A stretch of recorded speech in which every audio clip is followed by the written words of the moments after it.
everyone, and welcome to week 11 of our course and part 2 on our series of market models. This week, we'll be looking at the market structure of the monopoly.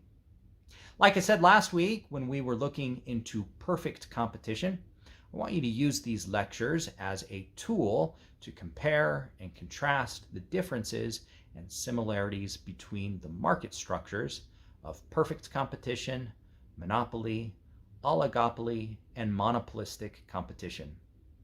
With that out of the way, let's jump right into chapter 24, the monopoly.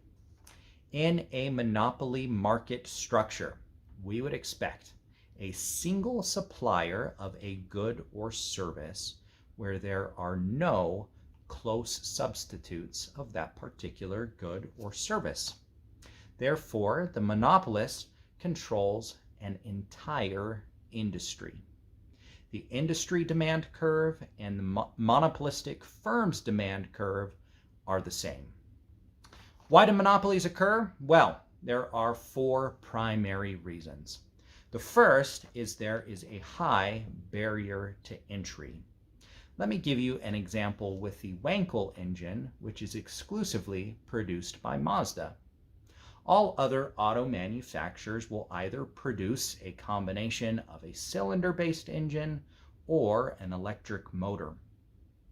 These cylinder-based engines or electric motors will have exclusive parts that are used specifically for those applications, where the Wankel engine has completely different components in order to build it, and a limited demand. Because of that, there's only one individual auto manufacturer firm that produces it, and that firm is Mazda. The second reason is this idea of economies of scale that we discussed 2 lectures back when we were looking at the firm. The idea of an economy of scale is the more of a particular good that we produce, the average total cost goes down. And when that benefit of economies of scale is high, it's really, really hard for small firms to enter that market. The third reason is this idea of very, very high fixed costs. Think of, for a moment, of an electricity company.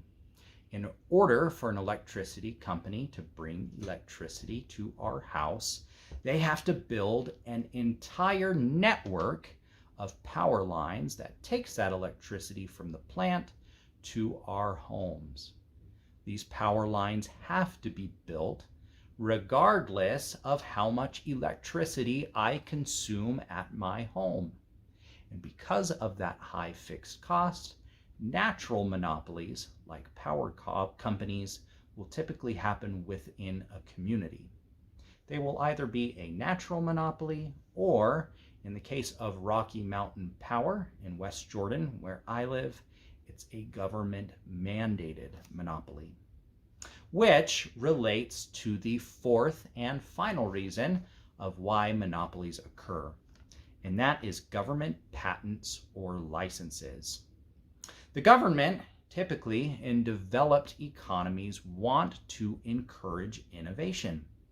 And in order to encourage this innovation, they allow patents or regulations for inventors to have on their goods, which will restrict other firms from entering that market. On occasion, there'll also be this idea of tariffs, where they'll charge a fee for foreign manufacturers to bring in their goods domestically, which gives domestic corporations an advantage. A monopolist, unlike in a perfect competition market, is a price taker.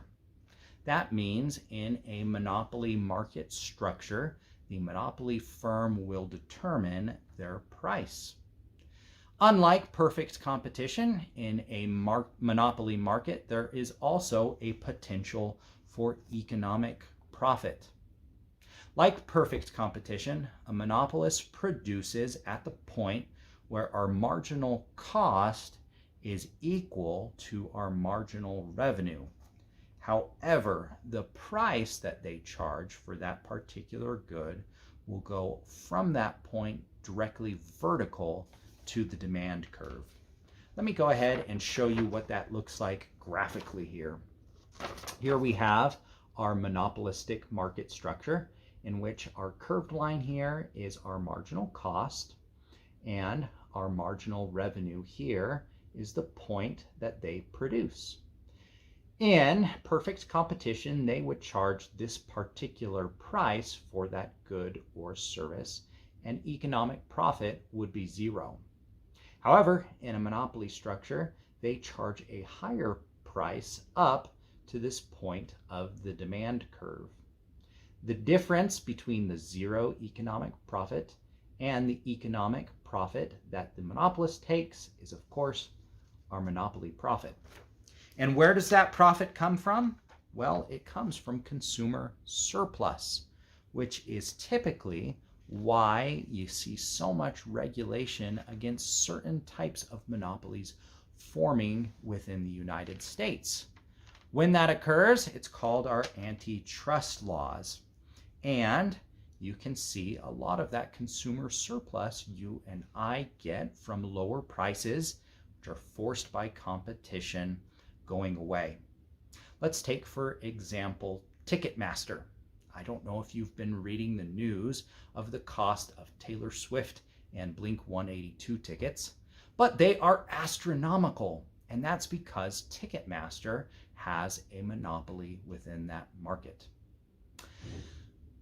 When the government says that a monopoly is going to hurt consumers, they will typically stop that in order to give us that additional consumer surplus.